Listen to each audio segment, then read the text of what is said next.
What's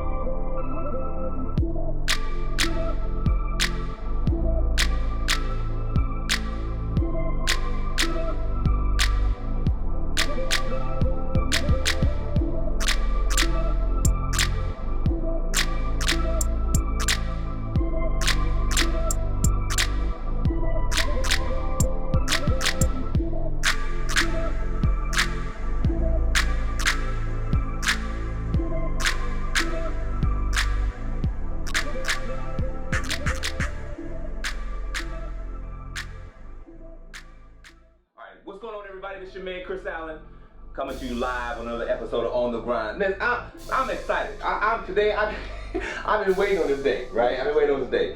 I'm here with a friend of mine, Mr. Duvall.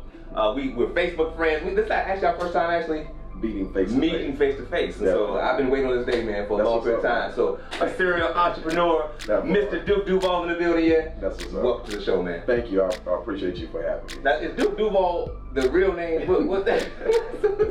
No, my real name is Antonyo Denard Standard. Okay. Or whatever. And so when it all got started, you know, this whole internet thing, I didn't actually get on Facebook wave until about 08, 09, okay. somewhere around up in there. And so I'm a street dude. Okay. It don't seem like it, but I'm a different type of street dude. You know, I'm a type that's not typically attributed to black people. Okay. Especially not during that time. Now you hear about the scammers and all the other kind of stuff, but no, that's low level. You know, that's nickel and dime street dudes. You know, I was really white collar, you know, at that particular point. And so I didn't want people probing into my life. I got you. Okay. Now I really don't care. You understand what I mean? Like, I'm having to get there. I really don't care. What you find, it is what it is. I'm not proud nor ashamed of my past. It is what it is. You know, it shaped who I am. I think it gives me relevance. It makes me relatable and those other types of things, which is one of the reasons, side note, I didn't change my name when I launched in my Motorworks, which we'll get to. We'll go get to, okay. You know, because it was a very difficult decision. I labored with that thought for about 6 months. Gotcha. Like daily, 6 months, should I, should not, you know, and I just said, nah, it's gonna defeat the purpose, right, for me becoming an entrepreneur in the first place. So the name that Duval came from my first lounge, which was Eclate or whatever on Bay Street. You remember that? Before there was anything downtown. So they were calling me Antonyo the Duke, you know, of Duval, one of those situations, because after what's his name? Duke Ellis. Gotcha. Because it was a jazz lounge or whatever. And so a friend of mine, Charlie Griffin or whatever, said, nah, we ain't gonna do that. The Duke, we just gonna call you Duval. Right. Duval, and that was what, you know, and I said, okay, bet, that sounds good. And from that point is what I made my social media platforms, and that's when the brand started, if you will, you know, from you kept it. And I kept it. And it's so funny, most people know me as Duke now, you know, from versus the people who knew me before. So they would come in some of my lounges or clubs or whatnot and say, yeah, I'm here to see the owner. They're like, okay, Duke. And they're like, no, Tony. And they're like, no, Duke. And they, you know, could put them together. They put it together. So it was one of those things. So that's good, man. Well, look, I know you and I talk a lot offline. Correct. So I know a little bit about your story, but tell the people real quick who Duke Duval is. So Duke Duval is a serial entrepreneur, right? Who started out in the entrepreneur game for 2 reasons. The first reason was I wanted to show the kids, you know, in the neighborhood that looked like me and grew up around me. So that's because there were some white children who grew up in my neighborhood who were equally at a deficit as the black children. The only advantage to them is that their skin was white. So if they ever pulled themselves up, it'll be easier for them to change their circumstances. But if is a big 2-letter word, right? So I wanted to show them that is more than a drug dealer. There's more, even with the type of crime that I committed. Being honest, like my passion has been the same even in my era, right? I didn't want to just be another dope boy. I'm like, there's more. Black people can do more than just be a dope boy, even if you're doing it wrong. So with that same mentality, I took that into the business side. I wanted to show them that you can be a superstar in business. You understand what I mean? But it does take hard work, discipline, sacrifice, tenacity, blah, blah, blah. Yeah. You understand? Right. Yeah, so all of those things. And so that's pretty much what happened. Good. Now, are you from Jackson? You're from Jacksonville? From Duval, born and raised. Born and raised right here in the city? Yeah, Palmdale, Duval scenic area. Gotcha. You know, whatever. So yeah, that's on the northwest quadrant. Northwest quadrant. Right, exactly. So how did you get started? What was your start, man? Do you remember your first job? What's going on? So my first job was, I dropped out of high school or whatnot. Did you go back? Did you go back? No, I didn't. I'm a high school dropout. And so a little bit on that. I'm big about education, but I don't necessarily feel that our standard educational system is for everyone, right? And if you really look at it, we're trying to force feed a narrative that is relatively young in human evolution. You know, everybody didn't go to the school in the way that we're regimented to go to school right now. I agree. You know, that's what, 100 years, 100 or so years in its current state or whatever. So my thing is that, and we'll see this in the next 15, 20 years, honestly, that probably as young as, 15, you know, that there'll be we'll bring back a type of apprenticeship type program or whatever, so that people can activate the mind and the hands and work together. Skills. Right, is that cognitive skills? Thank you. That's the word I was looking for. So I dropped out of high school and I started working at Rhodes Furniture on Walgreens Road. Rhodes Furniture was before your Ashley's, your Rooms to Go type thing, especially before they were big. Rhodes was a giant, and I did that because, again, as a student, you can only work 20 hours. Grandmother had taken on 7 children at this point, you know, and that was a significant change of lifestyle. You know, we went from middle class, middle to upper middle class, down to poor, you know, and then being poor, poor in a middle class neighborhood feels worse. No, it is worse than poor in a poor neighborhood. That's good. You know, because everybody assume you have more, but they don't know, like, real talk. I am 38 years old. There were times I had to boil water in a pot on the stove, take it up the steps, pour it in the tub in order to have because it's during the winter time, you know, to have a warm shower. Like, I mean, not shower, but bath. Like, no lie, real talk, because the hot water heater went out and grandma couldn't afford to replace the hot water heater. You understand what I'm saying? So, and then you seeing all your friends doing different things in your neighborhood, and it's hard. I don't want to say that it's worse, but I can definitely say that it's equal. Gotcha. You understand what I mean?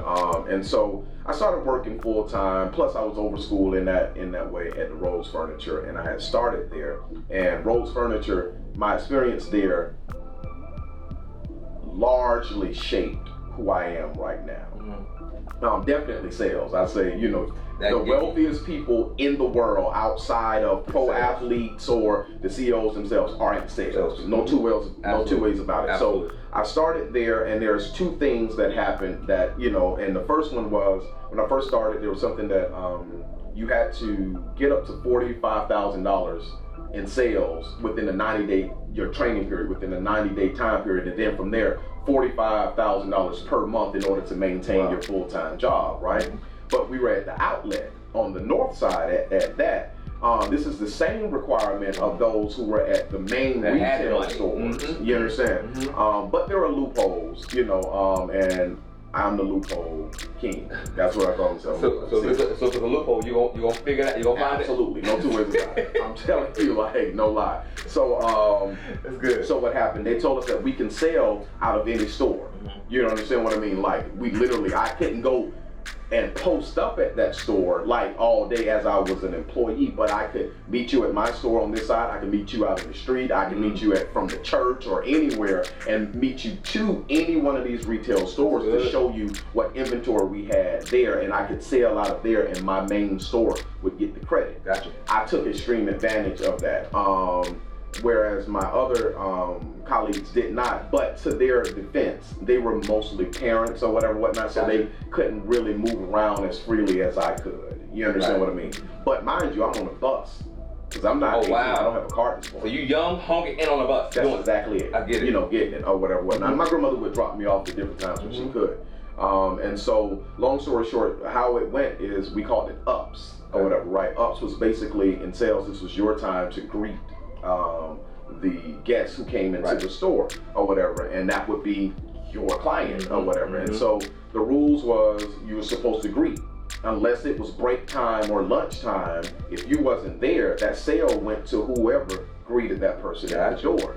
And so, you know how, you know, camaraderie, we would be like, oh, you had to use the restroom. You would ask me if, you know, I could greet your guests. And that was okay for a little bit, unless they thought that the person who came through the door was what we would call a whale. So a big spender. Like it's money, gotcha. Exactly. And what happened was, this happened to me. This guy came through. They were, you know, salesmen learn fairly quickly how to size people up in a general sense or whatever. And he came in, long story short, he was looking at a lot of stuff and it was about $15,000. Wow. The lady name was Stephanie. Yeah, I'm gonna call you out, Stephanie, but I appreciate you.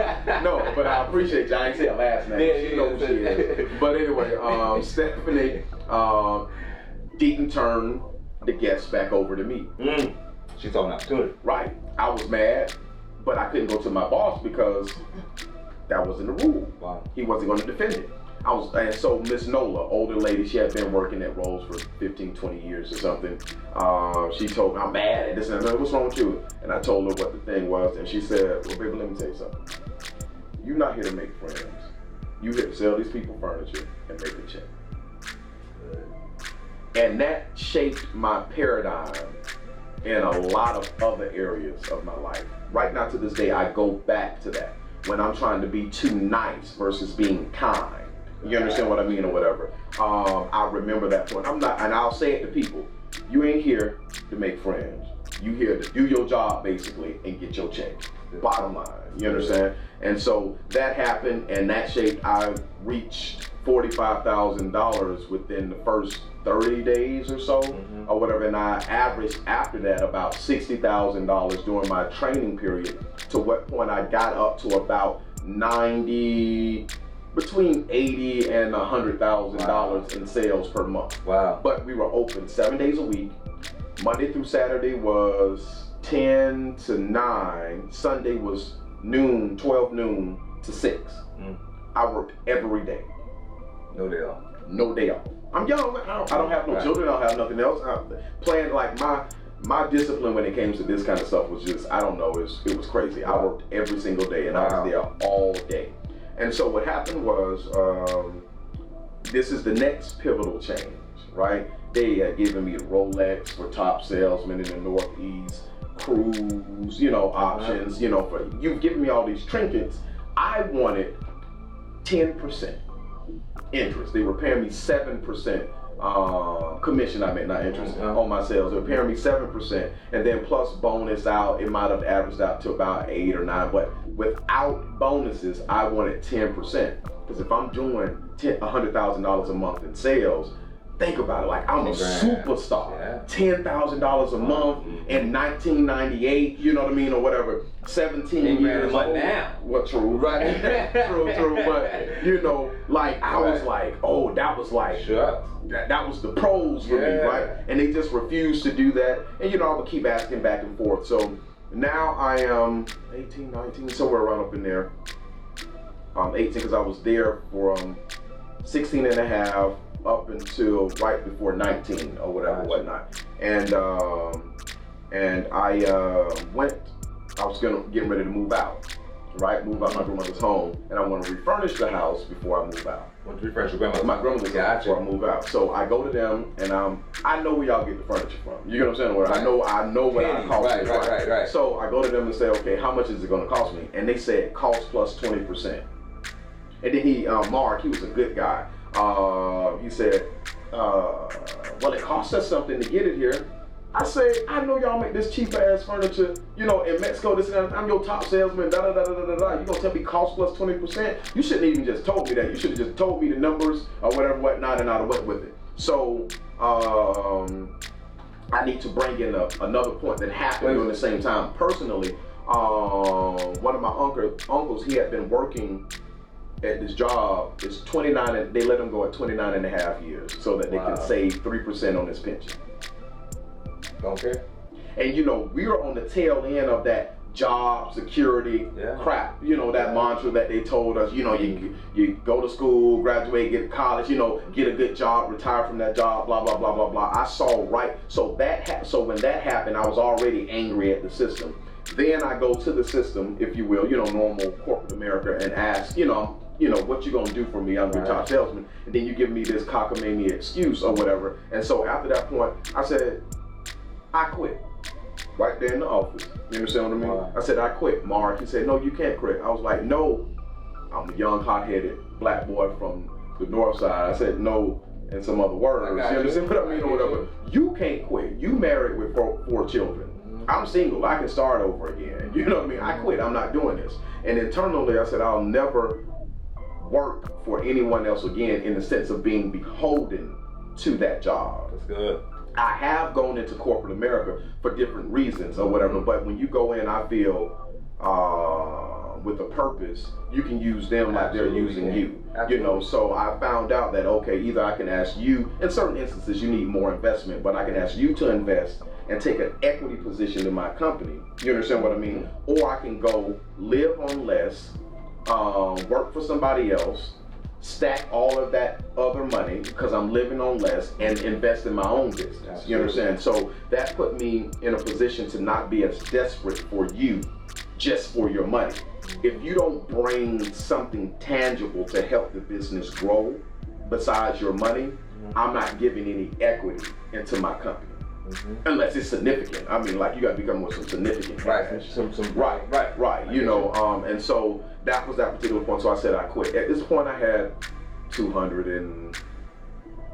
let's call it $250,000 saved, somewhere around up in there. My grandmother was very good on saving. She had her own hair salon, and she was like the head cook at Sears and Roebuck in the kitchen when that was open or whatever. So she's working these two jobs. She had her own hair salon, and I saw her discipline with her money management, right? And she told me, just because you make this money today don't mean you make this every day. So I've seen her had $1,000 days, you know, and this is when I was even younger than just the 90s. You know, my grandmother was making big money, but she didn't spend that money like she made $1,000 every day. She would save it, total it up, save it, average it out, and you know, she did this without a college degree herself.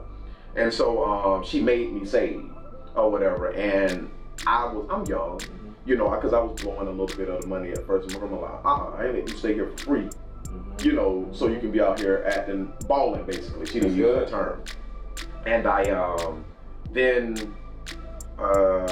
so I'm making about $7,000, $8,000, somewhere around up in there a month.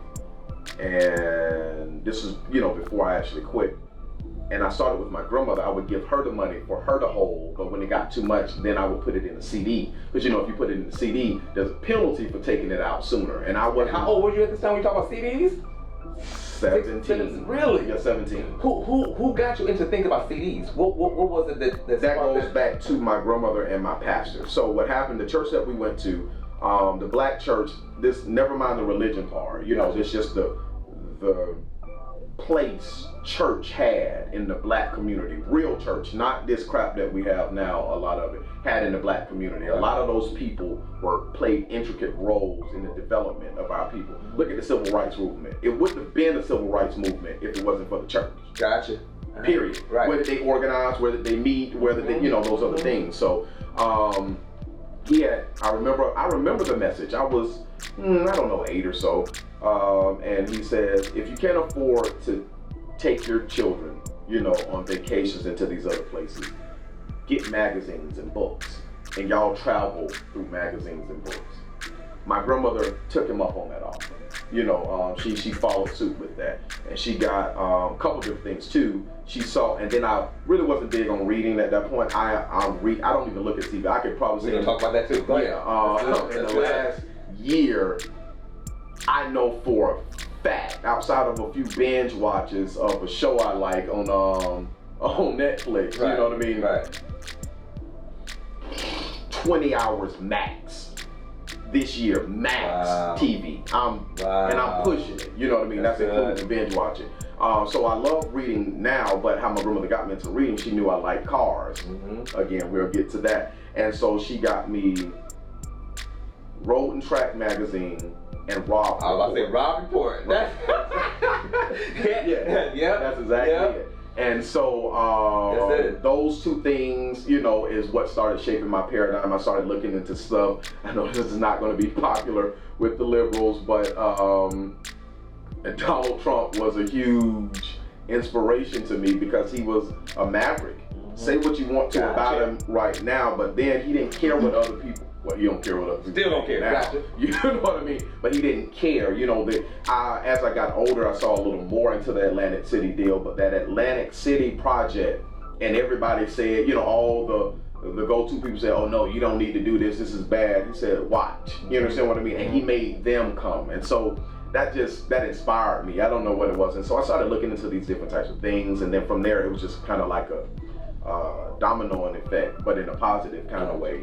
Even right now, if I study something, I hate to get into studying because if I see one word that I don't know or understand, I have to look up. I'm reading something, da-da-da-da-da-da-da-da. What is this word? Then I look up that word. Then when I'm looking up that word, I find another word that I didn't know while trying to define the other word. And then it just keeps coming. And so that's how my intellect grew, I guess, if you will. So I'm there, I'm looking into other ways. My grandmother got me the bank account, like I said, and then the CD, you know, she had to be there.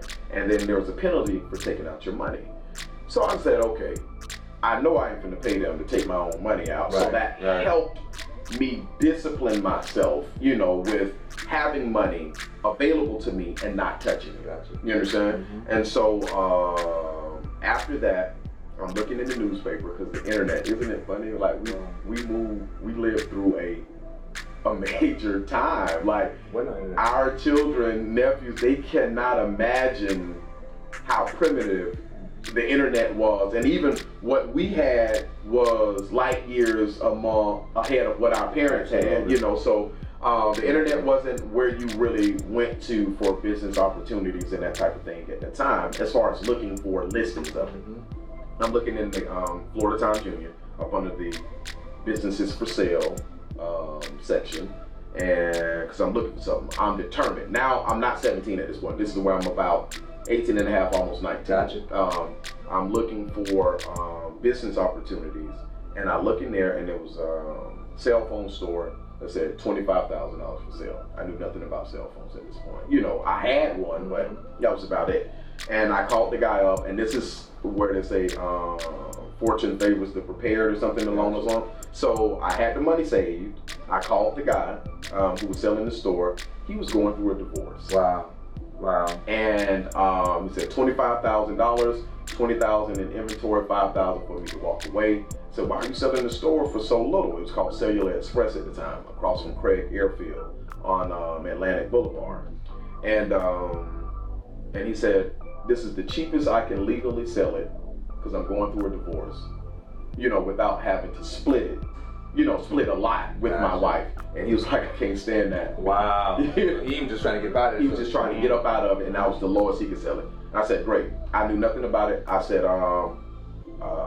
done. I'll be back. And I went to my bank, got a cashier's check, and brought up $25,000. Done. Knew nothing about it. I call myself an idiot savant when I'm interested. You know what I mean, or whatever, or just a savant, however you want to call it. I knew nothing about it, but I dove in head first. The store was doing good. It was doing about $16,000 in gross receipts at that time. Was that your first entrepreneurial business? That was my first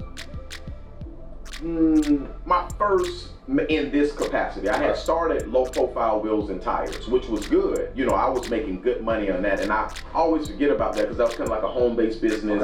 I was basically what we would call drop shipping rims. Now there's a company called Good Roads down in Fort Lauderdale and South Beach, you know, in Miami or whatever, and basically you could order the rims. I would order through, you know, you order through my website or whatever, not my website, but online. I mean, 800 number. Gotcha. And then I would place the order, and then they would ship them to either your house or to the shop of, you know, of reference. And that's kind of how I sold the rims. And that was good. That was a nice little hustle. You know, made, I don't know, a few $1,000s a month off of that. You know, it was just something. That's when I got my feet wet in entrepreneurship. But this was my first business where I was an employer. Gotcha. You understand? Mm-hmm. So I did that, and then I noticed that we were spending about $6,500 exactly what it was in billboards and advertisement and these other types of things. That's what the other store was doing in order to do that $16,000, which is still good.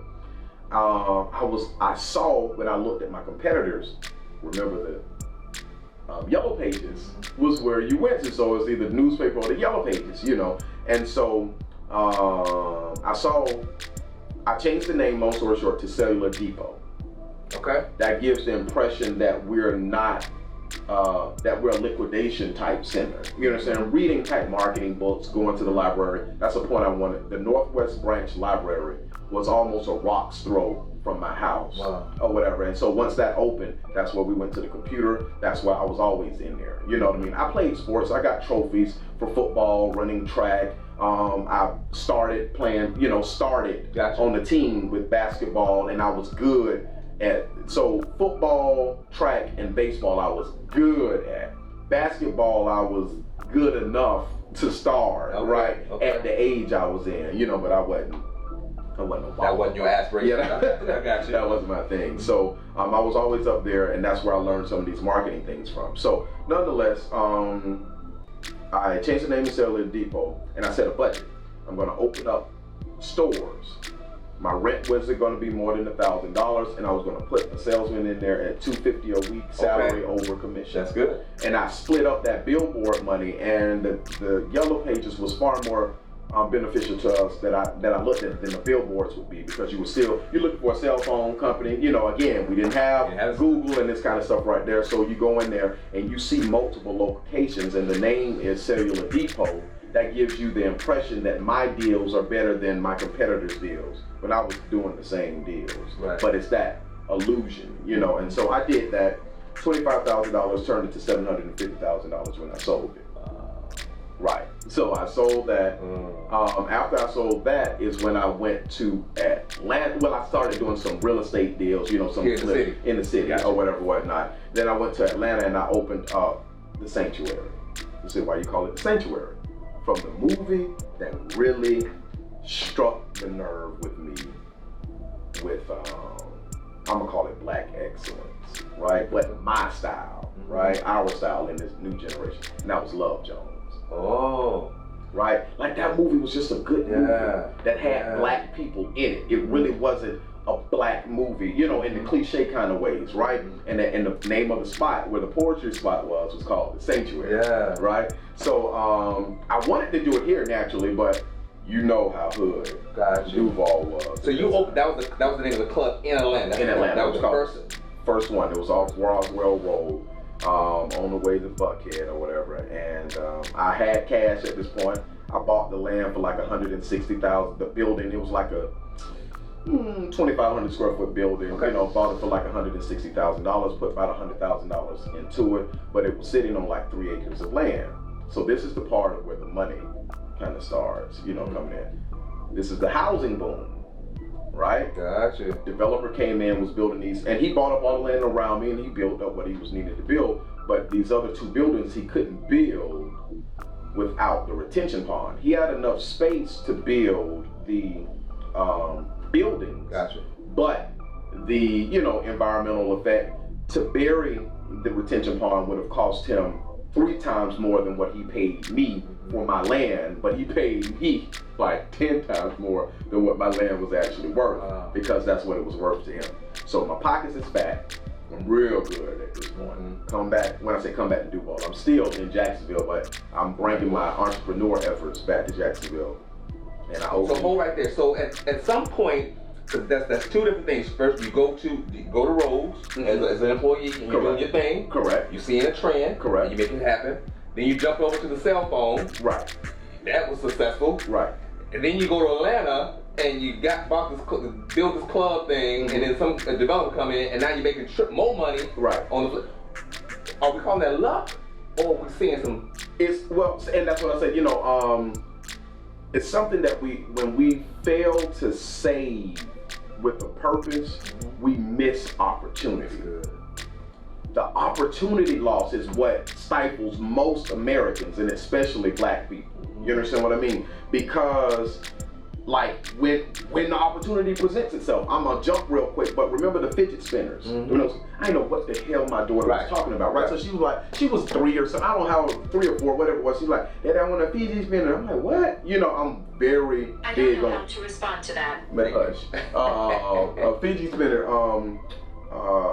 on proper enunciation, that type of thing. Like, I can't stand it. I'm like, fidget spinner, what are you saying? So I'm going around to the stores trying to find it, and I thought it was this little thing that you pulled a little band and it spins up in the air. That's what I thought it was. And then I had her with me. Well, I had bought that. She's like, no, Daddy, that's not it. I'm like, well, you're gonna go to the store with me. Right.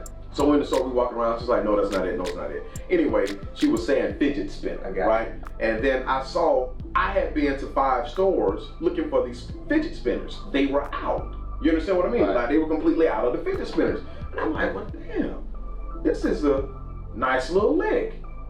I had savings for a purpose, right? I went on Alibaba.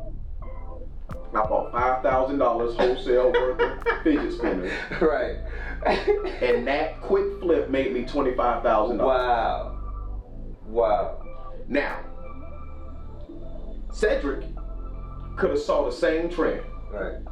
Saw that, dang, I can make a good bit of money. And maybe he bought 100 of them and he made $500. Right. Get something right. But what's that? That's good. That's a good return. But that is not $25,000 that can make a significant change or investment into, another part. And so the difference between me and Cedric is that I disciplined myself, and I know that poverty is real. So I don't want to dismiss that, but I disciplined myself to maximize how much money I had should an opportunity present itself. You understand what I mean? Or whatever. And that's what I say when we ball out of control, and I know I'm jumping a lot, but it's like, I know people, you know people, to this day, they're spending about $800 a month in club, bars, and going out. To look the part. Right. Buying bottles, paying to get in, et cetera, et cetera. Well, I realize that everybody isn't going to be as frugal as I and not do it at all. So what I say, just 50%.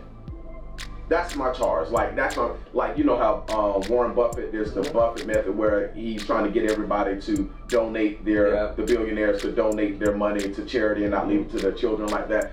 My method is take 50% of what you would normally spend disposably.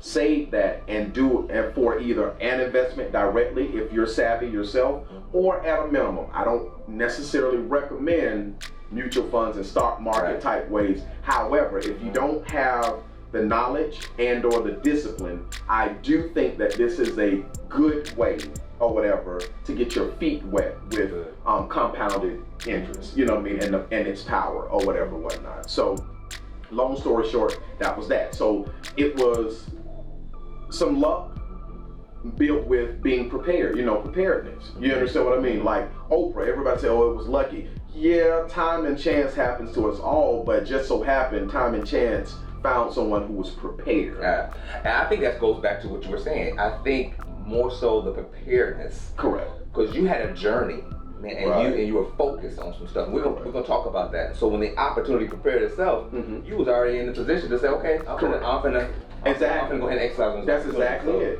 Let's pick up real quick. You sold the land in Atlanta, made a grip of that, and that brought you back to Jacksonville? Right. When we say back, I was still here in Jacksonville, but between the two. So 2 weeks here, 2 weeks there, that type of thing. But ultimately, it brought me back to Jacksonville. Gotcha. And I'm ready. Now I know what to do. Now I know how to run a lounge, club type of environment. I understand the mechanics of this engine, you know what I mean, or whatever. And so now I'm going to come here because I knew it was an uphill battle, bringing refinement. We had 618, we had Jazz Code, we had the real team. You know, we had, and then there was, you know, the other things. You know, Club Genesis. I don't know if you remember that. I remember that. Okay, yeah, Club Genesis. That was a nice one?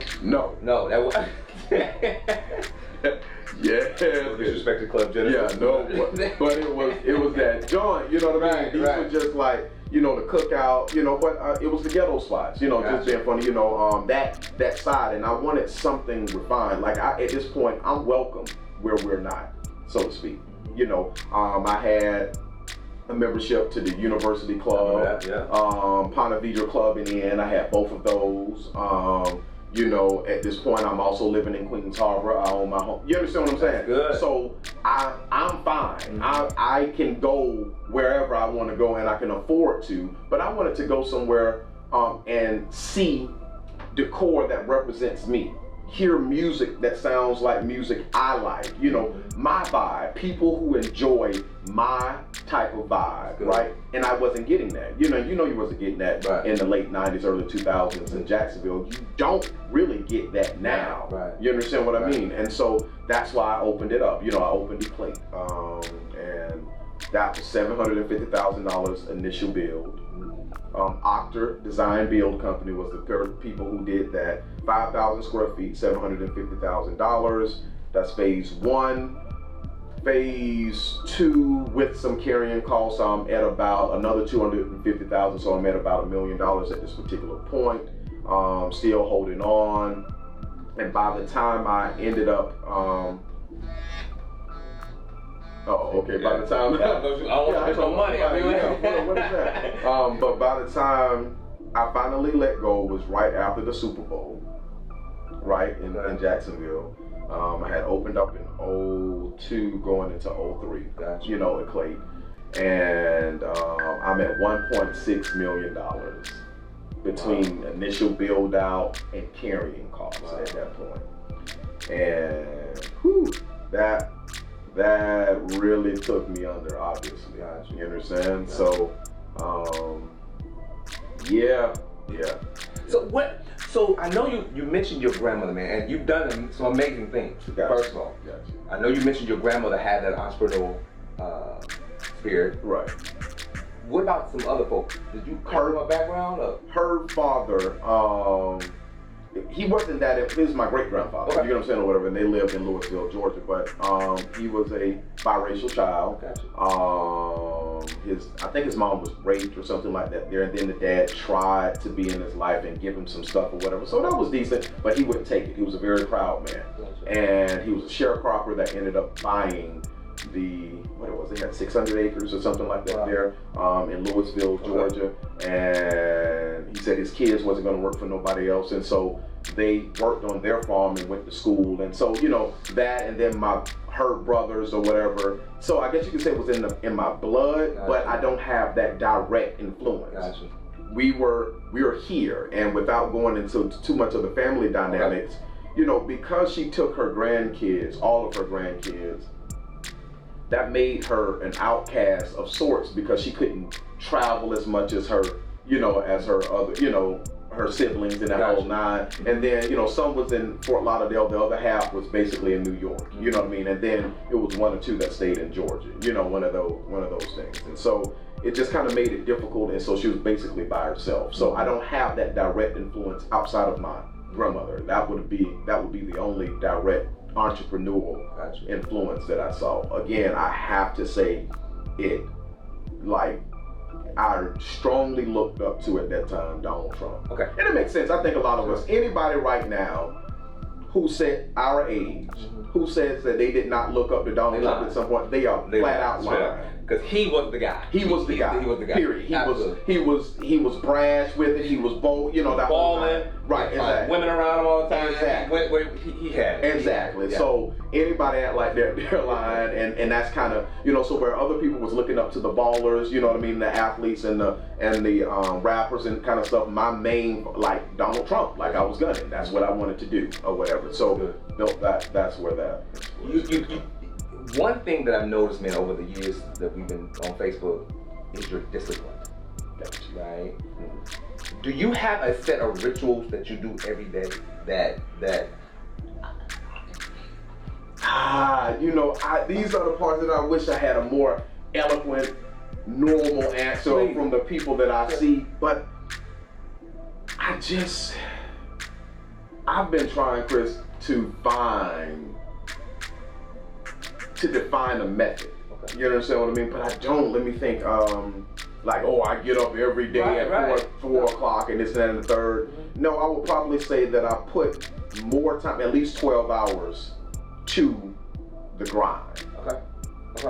That's probably about the only other thing that I can say that is a discipline. I don't look at TV. Those are things I don't watch TV like that. You don't watch TV like that. So what do you attribute your success to? Like, if you had to pick out a, lack of a better term, a superpower, what would your superpower be? Discipline.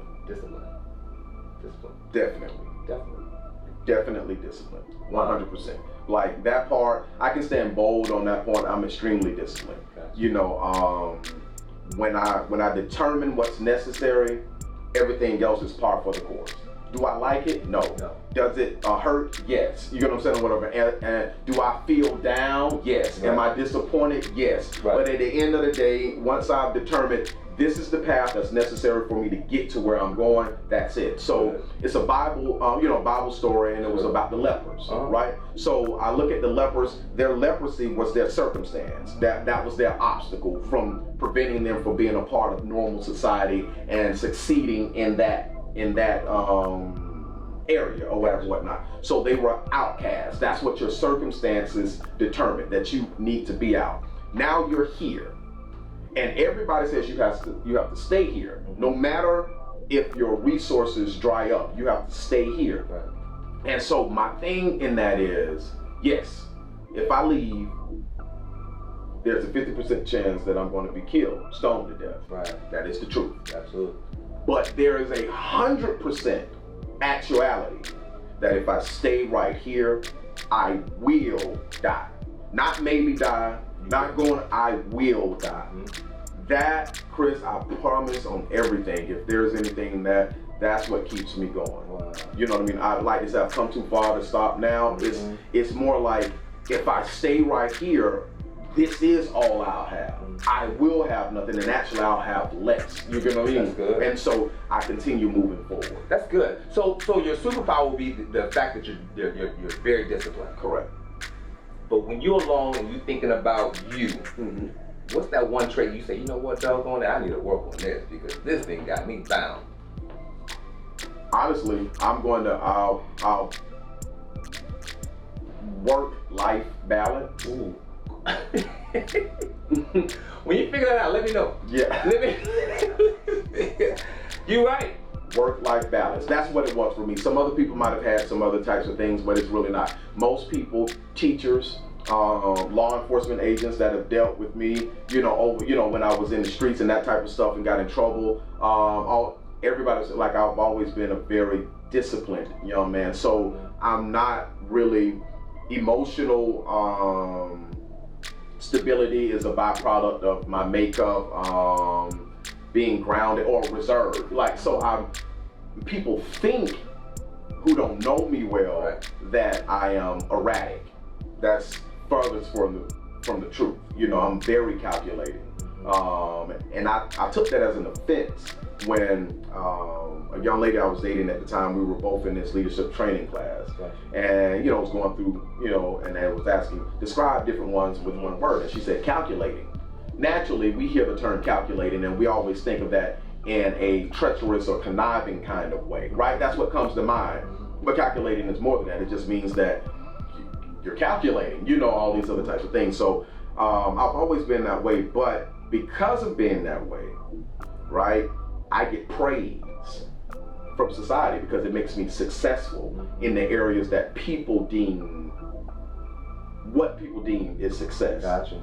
But on an interpersonal level, personal relationships, life, living, I sucked. No two ways about it. I flat out sucked, really.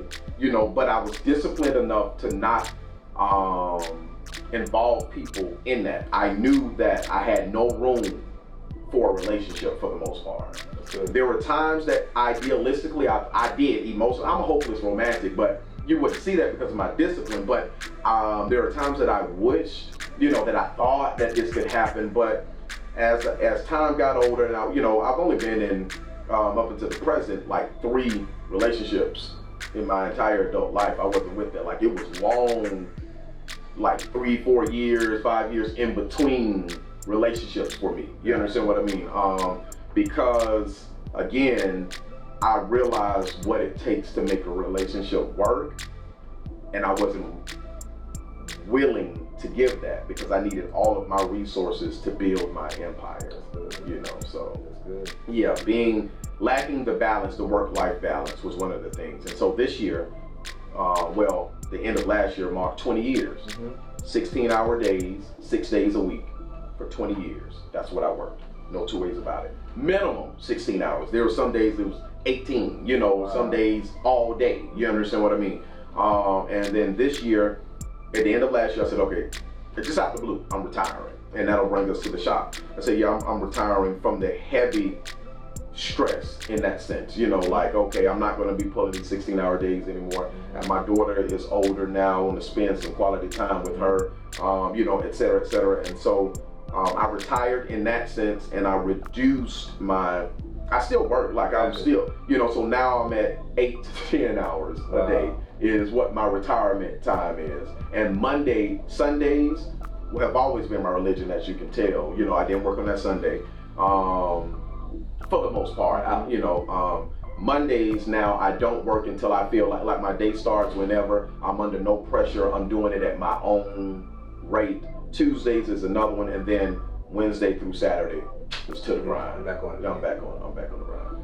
I know we talked earlier about you reading. What's your favorite book? What's my favorite book? That's a hard one. Dang, that's a hard one. My favorite book. Steve Jobs, the story about Steve Jobs. Really? Why that one? Why? Because I look up to Steve Jobs. Steve Jobs. Okay. I like the assholes. The assholes changed the world. Expound upon that. What is it?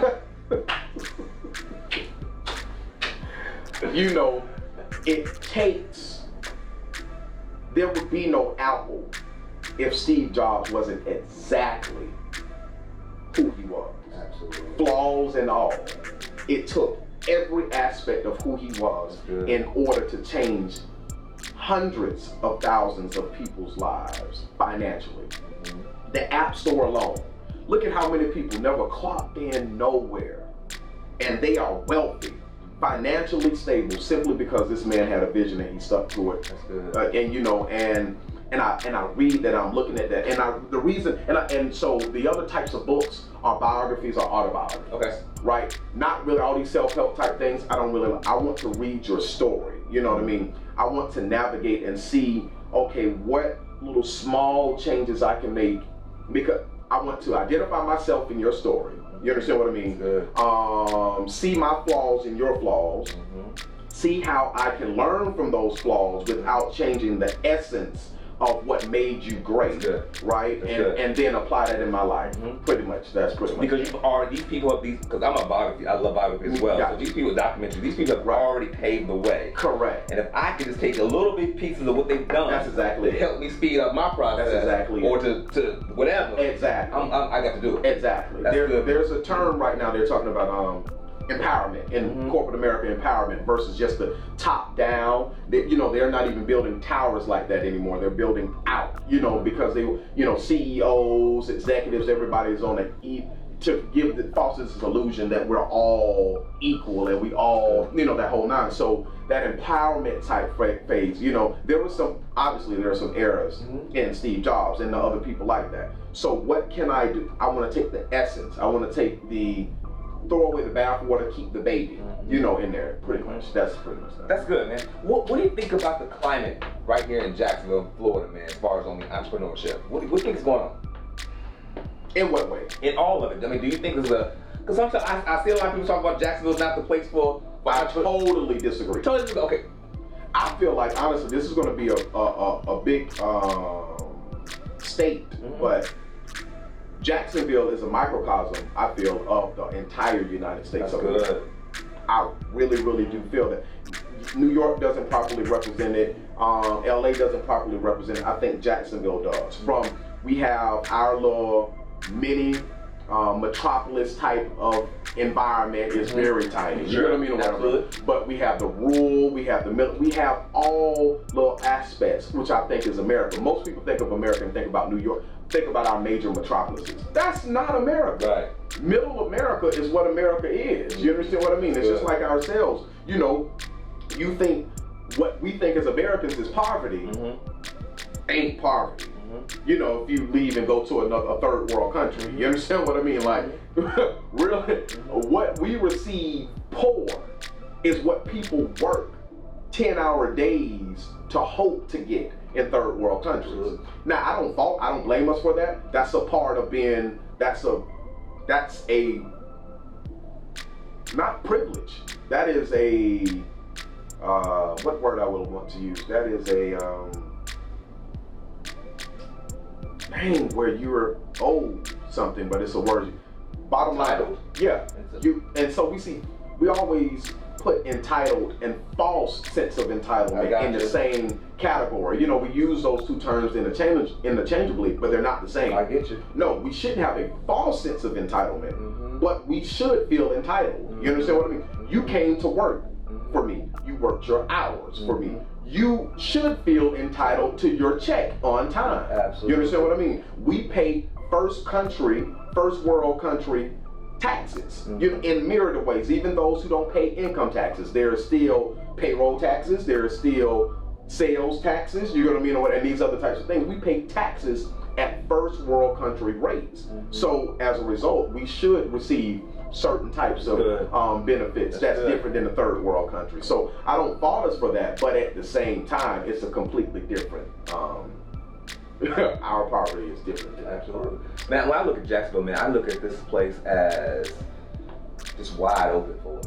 It is. Because you could pretty much go to any major city that you talked about, correct, the New Yorks and the Californias, and anything that you see there, you can pretty much do it right here in Jacksonville. And so what people don't realize is, and that is, that's probably the nastiest part about entrepreneurship in an industrialized type of way, which we'll get to, is the barrier to entry. The cost is so high. You understand what I mean? And so when you go to these major cities and you're talking about you're going to be an entrepreneur, the cost is so high to compete. You understand what I mean? You're better off starting, at least getting your feet wet in these B-rated cities, you know what I mean, or whatever, right, than you are in the A-rated cities, you know. And so I will say this, for the employee, Jacksonville is not that good. There are better places for employees. I guess it's good. But for entrepreneur spirits, absolutely, there is definitely, this is one of the best places, I would say, definitely for entrepreneurship. You got to find that niche. You understand what I mean? And that's one thing that we fail to do. Yeah, you need to be passionate about what you're doing, but sometimes I think it's better to open up a business you're not passionate about and let that fund the business you are passionate about. Good. You know, that is something that I learned. We always act like entrepreneurship is just foundership. Save that money, build your credit, get that loan to buy Chris building business that he's selling that's already turning a profit. You know, that is something I'm big. That's my new message. That's my message for the last year now. You know, pushing that, changing that paradigm. Like, okay, so if you come into a business, you're selling your business because you're going on to something else now. You built it, you've established the processes and procedures, or whatever, and now it's producing a profit that gives you room to grow the business, or at least take a check, build your portfolio, so when you go to the bank to fund your passion business, you have more credibility than just somebody who has no experience. That's good. So, yeah, that's good. What do you think the biggest misstep for entrepreneurs are? What do you think that is? What you find? Thinking too much. Thinking we too much. we overthink it. Overthinking it. Definitely. You know, streets, think long, think wrong. That's good. You understand what I mean or whatever, right? Like, seriously. Like, and that isn't to discount the need to plan and strategize, but we think too much. And another thing I would say is establish some type of advisory board. Even if they're not, it's not formal, have someone that you bounce these ideas off of at some particular point, like not ideas with the decisions, once you got it up and going, because that can at least help you avoid certain pitfalls. You understand what I mean? With one of my businesses, I wish it was there because at least it would have made me think about the approach. Sometimes when you are judge, jury, and executioner, you get what I'm saying or whatever, right? You just make the decision and that's it. You understand what I mean? Like, but if I would have said, well, Chris, I'm thinking about doing X, Y, Z, and blah, blah, blah, blah, blah, blah, blah, then Chris can at least say, well, I don't know. I don't think that that's wise. And now that's something for me to think on. That's good. And so that's what that's good. If you had an opportunity, you're 38 now. 38. Right? If you had an opportunity to go back in time and talk to that younger Duke, knowing what you know now, what would you go back and tell him? Equate, I would have bought the building I was in and spent less money on the renovations. That is definitely one. And the reason why that is, if you have the opportunity, and I think, loosely speaking, 70% of us do, when you're opening up that business, a certain type of business, I should say, because not 70% of us, I'll take that back, but a lot of us could. When you're opening up this type of business that's going to require a lot of renovation to property you don't own, buy the property, spend less on the renovation, because if your business fails, at least you still have property that you can rent out and own. That is definitely something I wish I would have done. I really wish I would have done that.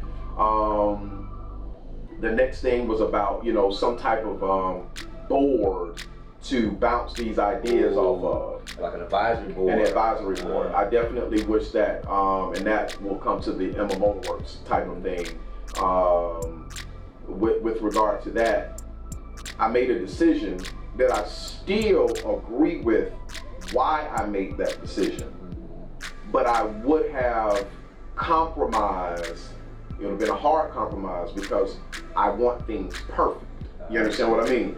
But I still would have compromised if I would have had someone to bounce the decision I was making off of, and if they would have said, no, I don't think that's wise, continue making what you have, you know what I'm saying, while you're prototyping your new model. You understand what I mean? And I didn't do it. So basically what I did was, I started out the Emma Motorworks, which is my 3-wheel motorcycle company. America's only, black, fully licensed motorcycle manufacturer. Can you talk about what got you into that? Like, loving cars. Okay. Loving cars. Like, we're in my paint and body shop now, or whatever. I had a paint and body shop that I was partners in. Then again, being very disciplined, and frugal. So we're young. You customize your car. If you got the money. I did this one time. Spent about $70,000. Now I'm going to sell the car, and I can barely get about a little over half of that. And I'm like, oh no, this is stupid. Right. So how can I satisfy my desire for this custom car industry, right? And still make it worth my while? That's when I partnered up with a paint and body shop at that time, so that way my car is the type of advertisement. You understand what I mean? Yeah. So the loss, the depreciation is offset by the profits from the company. You know what I'm saying? So with that, I've always been into cars, and going way back, I was in middle school or elementary. No, I was in elementary.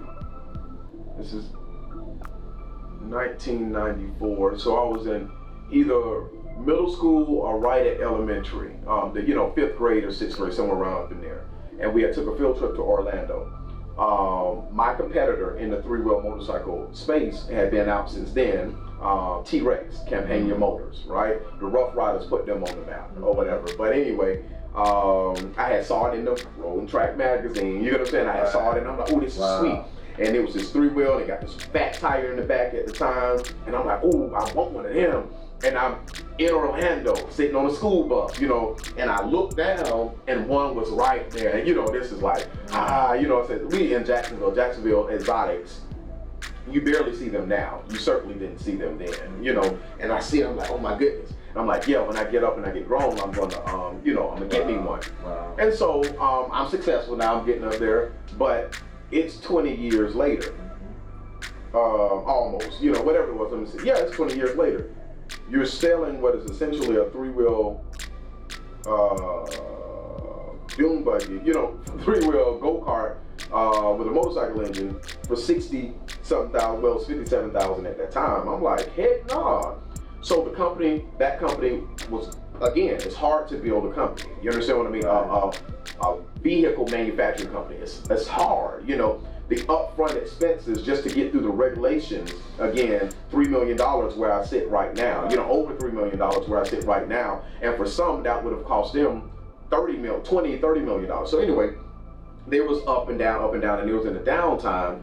They were about to go bankrupt again. I reached out to them. I said, well, hey, I don't really like, you know, your overall design. Like, I like it, but I want to make some modifications myself. I had been in the custom car world. I said, supply me with the chassis. This could be a win-win. You supply me with the chassis, I can do my own thing, you know, blah, blah, blah. That can help you stay afloat, and this can help me get afloat. You understand what I And, you know, naturally, passionate people, they said no.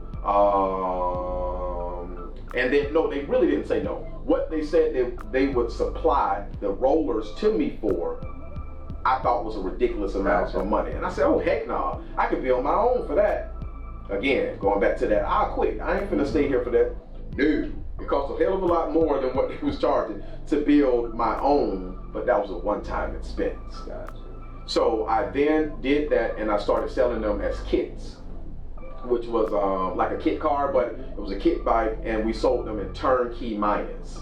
Turnkey minus is basically the whole roller minus the engine, wiring harness, transmission, and that type of thing. So you have the whole complete vehicle, and then you can take it to your shop of choice, have them drop in your engine of choice, and paint it up to your color of choice, pretty much. We did that, and because I needed some way to finance getting through the regulation hoops for becoming actually licensed.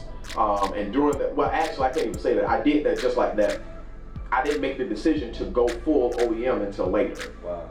I was making good money, very good money. Obviously, it took $3 million to get to this point to where we are, so I had to have been making it. And that was the profits, you understand? So what happened was, I realized my demographic, they were 55 and older. You understand what I mean? Because that's the people who can afford to buy a kit, you understand what I mean, and put it together. And I saw, I'm like, okay, credit was a big king then. You know, this is different than the Rough Riders era, where D-boys was a different type of D-boy. They had fat pockets and he wasn't afraid to spend that cash. You know, this is coming into the 2000s, the mid 2000s, you know, D-boys were starting to use credit. You understand what I mean, or whatever, right? And, you know, the other people just wasn't spending money quite like that on toys or didn't have it to spend. So I was like, well, people need to finance it. How can they finance it? If it's a kit, you can't finance a kit. You know, you understand? And so I made the decision to go to full OEM until I realized just how much it costs to do that. And so while on that journey, I'm like, that's it. I need to build a legacy. A kit manufacturer is like a nickel and dimer on the street. Nothing's wrong with that. We know a lot of wealthy nickel and dime, you know, street corner hustlers or whatever, whatnot, but that's not no legacy. You understand what I mean? You know, who can I really employ, really? Who can I really inspire just being a kit manufacturer? When I go to the schools and I talk to the kids and they realize that I am a black motorcycle manufacturer, not retail seller, not dealer, you understand? That opens a door for me in much the same way as if I was Rick Ross coming to that school. You understand what I mean? And so I did that part there, and it was kind of more or less a necessity. It's noticing the trend, the shift in trends in the marketplace. People was using far more credit. You understand? Kit car manufacturers were dying, was closing left and right. That was a lot of the replica car market, but still it was dying left and right. And so that's when I decided to do that. What's the next step? What's the next step of Duval? With regards to what? Businesses. Emma Motor Works definitely is a continual step. Okay. I like Tesla. Okay. Because Tesla gives a bird's eye view into what it takes to go from concept to full serial production manufacturing, and so that is a part of it. More public speaking, coming out of the shadows or whatever, whatnot. Coming out of the shadows. I have my Whole Foods company. I do a lot, right? But I have my Whole Foods company that spawned for two reasons. On the go, active individuals tend to have poor diets. Mm-hmm. If for nothing else, they don't eat enough, or what's available to them is trash because they're always on the go. Gotcha. You understand what I mean? Now, are these meal prep? These not meal prep. This is not meal prep. This is what I did was freeze-dried fruits and vegetables retains anywhere from 90 to 97% of the nutrient value of the raw ingredients, okay. Right? And it was me being a maverick when stuff doesn't make sense. I'm rebel, not maverick. Doesn't make sense. They said you can't survive off of a liquid-only diet. They would tell us that. That made no sense to me, none. And the reason why it made no sense to me is if we properly chew our food, it's already a smoothie before it hits our belly. So how are you telling me that I can't survive off of a liquid diet? You understand what I mean? Now, the trash that was on the market, they were absolutely correct. They were targeting athletes with high protein, but not necessarily nutrient density on a phyto and mainly a macronutrient basis or whatever, whatnot. And so I noticed that I wasn't eating what, you get older, your body started telling you real quick, feed me. I thought I was diabetic, because I wasn't able to. I would go all day, wouldn't eat. You know what I mean? When I was in my early 20s.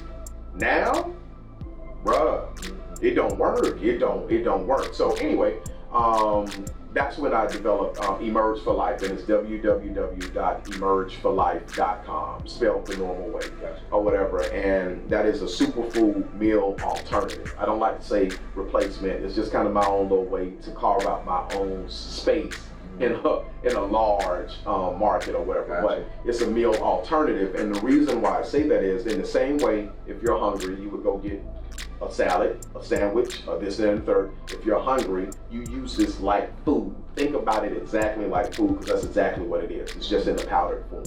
Gotcha. That's pretty much that.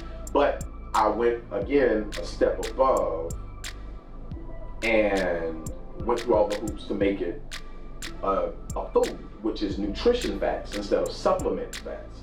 The reason I did that is to help people in food deserts or whatever get quality organic fruits and vegetables. Now, how long were you working on that project before you actually launched it? How long was that? I've been on it for 4 years now. Like, I've been using it for 4 years. It's been perfected for the last two years or so, and I worked on it about 6 years start to finish. And that wasn't 100%. Like, I was my own first guinea pig. Then I sent it off to labs, to get all of the independent testing, all that kind of stuff done. So we're vegan, kosher, gluten-free, allergen-free. We've omitted certain things that have a higher nutrient density, but they're higher in potential allergen, for the market. So I left all of those things out for that particular part. So. And how long you been vegan? How long? I'm not a vegan. I'm plant-based. Plant-based. Okay, got it. And I know it's like, well, what's the difference? I hate labels, because I think labels keep people from trying a lot of times. Like, oh, vegan, I can't. No, I'm plant-based, and I've been that way at this percentage, which is about 97%. Plant whole or raw foods, actually. Gotcha. For about 2 years now, Before that, I was like a 90%er, and then growing up, we were at least 85%. You know, just the way my grandmother prepared meals. Gotcha. She grew up on a farm. Fruits and vegetables was a major part of her diet, her life, so naturally she cooked like that. You know, meat was always a smaller part. Meat and simple carbs, you know what I mean, what it was always, you know, we had bread or a roll, but not that much. You know, we always had a well-balanced meal, even from my grandmother. But she ate meat, you know, I ate pork growing up, you know, bacon ain't pork, bacon is bacon, you know? Right. Right. You know what I mean, or whatever. So it was that part right there. That's so good. Yeah, That's good. Man, look, it's been a great conversation. I appreciate it. I mean, you just did your thing. When it's all said and done, and you get ready to leave this earth, what do you want on your on your tombstone? When it all boils down to it, is it worth it to you? ... Be done. And done. And I've had that. That has been, I've told people who become close friends of mine, you make sure you raise all kind of hell. Since I was 13 or 14 years old, that has been what I said I want my tombstone inscription. Can you expound upon that? When it all boils down to life, if you will. Okay. Is it the sacrifice? Not sacrifice. Is it the thing you're reaching for? You know, your goals, aspirations, passions, people, whatever. Worth it. The sacrifice is necessary to obtain that thing.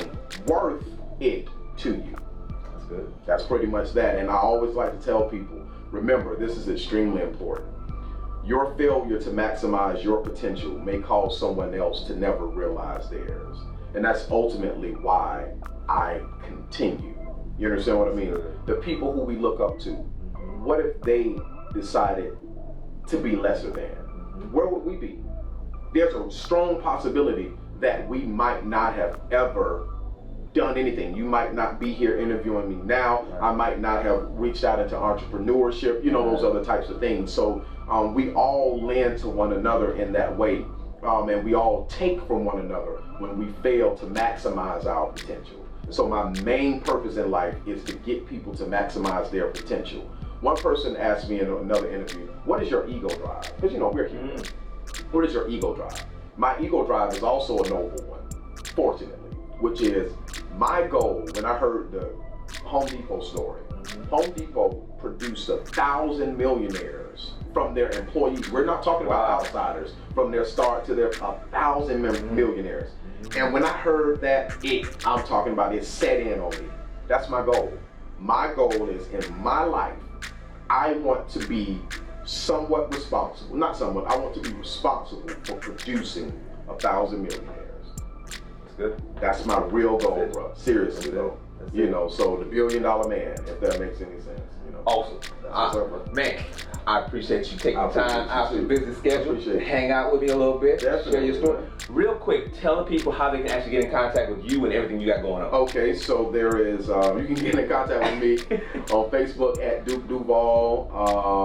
That's all social media, at Duvall. You can go to Emerge for Life if you want to find out what that's about. That's www.emergeforlife.com. There's also Antonyo Denard, which is my cologne line and luxury branding. You know, I sell out of that every year. It's extremely exclusive. 600 bottles 2 times a year. The ladies line just dropped, and so that's doing well as well. And that's AntonyoDenard.com. That's Antonyo with the Y, ANTONYO, Denard, DENARD.com. And yeah, between those things, there'll be a main website eventually. My team now they're forcing me to really come out from behind the scenes, because you know I'm bold, but I'm also low key. You know what I mean, or whatever. So now I have to make it a lot easier for people to find me and find out what's going on. We got to get together on some platforms as well. Definitely, some yeah. platforms. I'm definitely here. Like I said, an easy way to get out your own way is to make a promise, a commitment, a vow, and then let those around you do what they do best. You know, Steve Jobs always says he's an A player, but he made sure to hire A+ players and surround himself with A+ players. If you go listen to a lot of his talks, you'll hear him reference that thing. And then, so I made myself a promise about a year and a half ago, almost 2 years ago now, that I'm gonna get out my own way. I don't like public speaking at all. You know, these types of things I'm cool with, but public speaking, I do not like it at all. But I told the people around that have called me on the carpet on that part, you know, I said, I'm gonna get out the way, just tell me when and where. Don't ask me nothing about it, because if you leave it up to me, I'm not going to do it, but you tell me where and I'll be here. You know how long I've been shaking, you know what I mean? Right. You know, that's a good point. I know we said the last question, but let's go back a little bit. Okay. How important is team? Team is extremely important.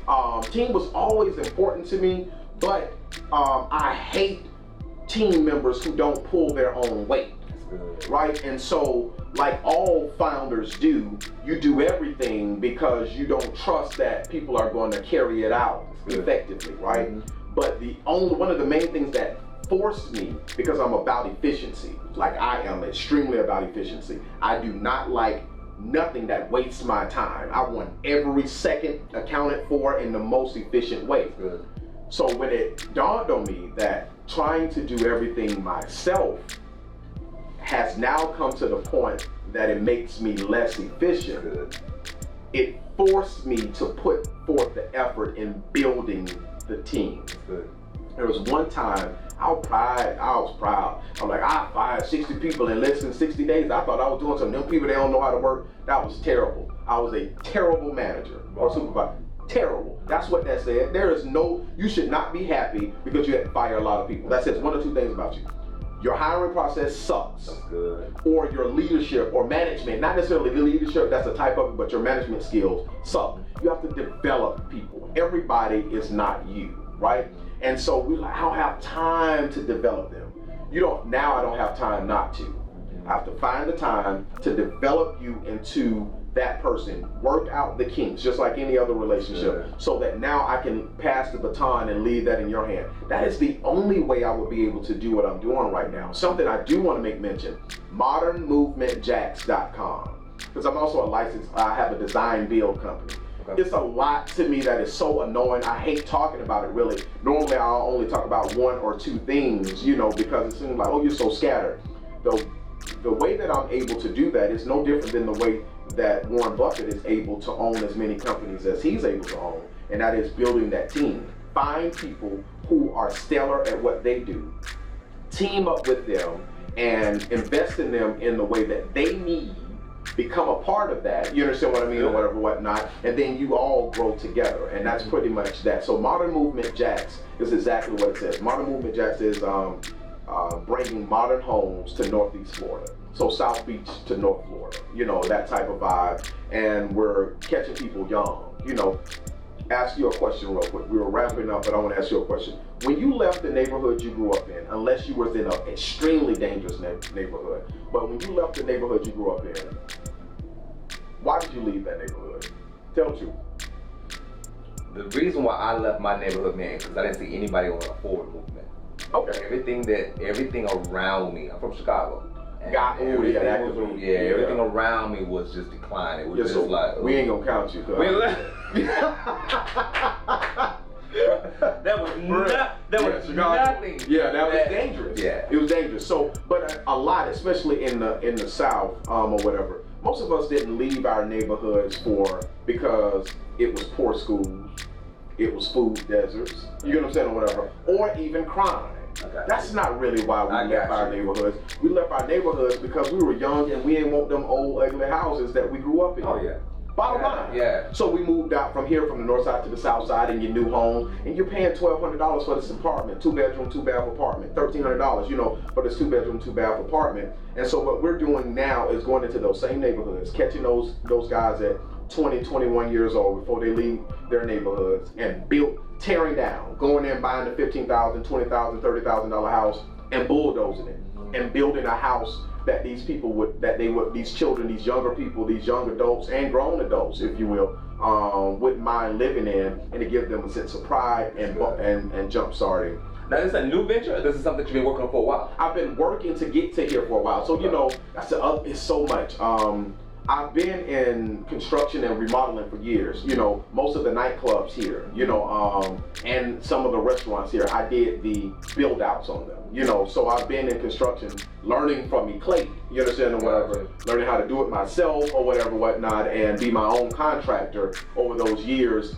Honed those skills, and that was another stream of income for me. You know, a hustler, straight up hustler. If I see the avenue, if I have the time, and it's worth my while, I go into it. You know, I made it happen. And so this year, though, so for about 10 years, we operated in the engineering capacity. So you never heard about us. We was behind the scenes. You know, the company that we worked with was responsible for A-lofts. When they had to rebuild A-loft, we came in and we would determine construction errors and faults and that type of thing. And so now, this year was the first year that we went into the retail side of things, which is again residential and then small commercial is what we're doing now. And it's good. We got a couple builds going on. We have a couple contracts signed for some new builds and some other things. So yeah, we're doing that part right now. That's so good. You're definitely a serial entrepreneur. Definitely, man. We got to link up. Definitely. We'll put something else together. We can come in and do another On the Grind. Okay. See some other projects that you got going on. Definitely. Next time we can go to the to my actual manufacturing plant in Central Florida, so you can just see more of the process and the kids can see and live in color. And I think you guys are going to edit in and show some video from that shop and that nine. And yeah, definitely. We're looking forward to it. That's what's up, man. Appreciate All right, it. man. Until next time, don't talk about it. Be about it. That part. Peace. What's up?